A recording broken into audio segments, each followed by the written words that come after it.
6 লক্ষ হাজির হজ কবুল করে নিয়েছেন। ওই মুসি হজে যাওয়ার জন্য টাকা জমা দিবেন, তার আগে তার স্ত্রী তাকে ডাক দিয়ে বলেন, স্বামী আমার, আপনার সন্তান তো আমার গর্ভের মধ্যে রয়েছে, এমনও তো হতে পারে আপনি হজ থেকে আসার পর আমার সাক্ষাৎ তার নাও পাইতে পারেন। আমি আপনার পরিপূর্ণ হক আদায় করতে পারি না, আমি আপনার পরিপূর্ণ সেবা যত্ন করতে পারি না, আপনি আমাকে মাফ করে দিয়েন। ওই মুসি ডাক দিয়ে বলেন, যার নাম হচ্ছে হযরতে আলী ইবনে মুআফিক, ডাক দিয়ে বলে, স্ত্রী, তোমার আমার সম্পর্ক ছিল মধুর, তুমি আমার পরিপূর্ণ হক আদায় করেছ, আমি স্বামী হয়ে তোমার স্ত্রীর প্রতি আমি রাজি এবং খুশি আছি। আমার বিশ্বাস আমি স্বামী রাজি এবং খুশি থাকার কারণে আমার আল্লাহ তোমার প্রতি রাজি এবং খুশি থাকবেন। জোরে বলুন না আল্লাহু আকবার। ওই স্ত্রী ডাক দিয়ে বলেন, স্বামী আমার, ও আমার স্বামী, আমার মন চায় একটু গোশত খাওয়ার জন্য। হযরতে আলী ইবনে মুআফিক ডাক দিয়ে বলেন, স্ত্রী আমার, এত নিশি রজনীর মধ্যে আমি গোশত কোথায় পাবো, কোথায় থেকে আমি তোমাকে গোশত এনে দেব খাওয়ার জন্য? হযরতে আব্দুল্লাহ ইবনে মুবারক তিনি মুসির সন্ধানে আসার পর হযরতে আলী ইবনে মুআফিক তিনি তার নাকের মধ্যে ঘ্রাণ পাইলেন, তার বাড়ির পাশে কে যেন গোশত রান্না করতেছে গো। ওই গোশতের ঘ্রাণ তার নাকের মধ্যে আসার পর তিনি দৌড়াইয়া ওই বাড়ির মধ্যে গেলেন, যাইয়া বলতেছেন, মা, ও মা, আপনার বাড়ি ঘরের মধ্যে আপনি গোশত রান্না করতেছেন, আমার স্ত্রী গর্ভবতী অন্তঃসত্ত্বা, এই সময় মন চেয়েছে তার একটু গোশত খাওয়ার জন্য। মা, আপনার এখান থেকে আমার স্ত্রীকে একটু গোশত খাওয়ার জন্য আপনি দেন।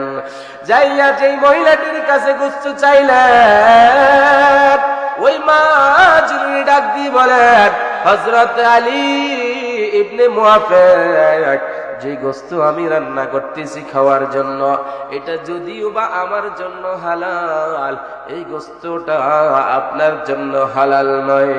হযরত আলী ইবনে মুআফিক বলেন, ইসলাম সবার জন্য সমান, শরীয়ত সবার জন্য সমান, এই গোশত যদি আপনার জন্য খাওয়া হালাল হয়, আমার জন্য সেটা হালাল হবে। ওই মহিলা ডাক দিয়ে বলেন, হযরত আলী ইবনে মুআফিক, আমার স্বামী মারা যাওয়ার পর আমি 3 জন সন্তান নিয়ে অনেক কষ্টে জীবন যাপন করি গো। আজকে 3 দিন হয়ে গেল, আমার চুলার মধ্যে কোনো আগুন জ্বলে না, আমার ঘরের মধ্যে কোনো খাবার নাই। আলী ইবনে মুআফিক, আমার ঘরের মধ্যে খাবার না থাকার কারণে আমার ছোট ছোট বাচ্চাগুলা খিদার যন্ত্রণায় চটপট চটপট করতেছে। আমি মায়ের সামনে, আমি মা হইয়া আমার সন্তানদের এই কষ্ট সহ্য করতে না পেরে ওই জঙ্গলার মধ্যে দেখলাম 1 লক্ষ টাকা আমি সাথে নিয়ে বসে আছি, আমি হজ করব। আমার উপর তো হজ ফরজ নয়, আমার উপর তো হজ হচ্ছে নফল। আমার আল্লাহ যদি কিয়ামতের ময়দানে আমি আলী ইবনে মুআফিককে বলে, তোমার প্রতি হজটা ফরজ ছিল না, তোমার বাড়ির পাশে একজন মা 3 জন সন্তান নিয়ে খাবার পায় না, কত কষ্ট করে জীবন যাপন করেছে, হে আলী ইবনে মুআফিক, তুমি হজে না আসে যদি তোমার টাকাগুলো ওই মা এবং সন্তানকে দান করে দিতা, তোমার আমলনামার মধ্যে আমি আল্লাহ পাক হজের সওয়াব দিয়ে দিতাম। ওই মুসি হযরতে আলী ইবনে মুআফিক বলেন, আমার হজের সমস্ত টাকাগুলা লইয়া আমি ওই মায়ের কাছে গেলাম, যাইয়া আমি ওই মাকে কিছু বাজার সদাই করে দিলাম, আর কিছু টাকা মায়ের হাতের মধ্যে দিলাম। মা, আমি হজ করব না, এই টাকাগুলো আপনাকে দিলাম, আপনি কিছু একটা ব্যবসা বাণিজ্য করে আপনার সন্তানগুলাকে আপনি লালন পালন করেন। হযরতে আলী ইবনে মুআফিক বলেন, আমার টাকাগুলা আমি ওই গরিব দুঃখী মানুষ মায়ের হাতের মধ্যে দিয়ে রাত্রি বেলা যখন আমি আমার ঘরের মধ্যে আসলাম, আমি দেখতে পাইলাম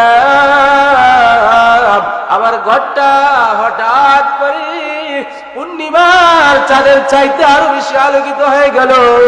মনে হয় যেন আকাশের চাঁদ আমার ঘরের মধ্যে চলে এসেছে। আমি ঘুমের ঘরের মধ্যে দেখতে পাইলাম আমার ঘরটা আলোকিত হয়েছে। আমি দেখতেছি একজন নূরের মানুষ আমার ঘরের মধ্যে এসে বলতেছে, এ আলী ইবনে মুআফিক, তোমার 1000 টাকা তুমি আল্লাহর রাস্তায় গরিব মানুষকে বিতরণ করার কারণে আমি মদিনা রাসূল আর মদিনার মধ্যে থাকতে পারি না। আমি তোমাকে দিদার আর দর্শন দেওয়ার জন্য আমি নবী রাহমাতুল লিল আলামিন তোমার ঘরের মধ্যে চলে এসেছি। জোরে বলুন সুবহানাল্লাহ।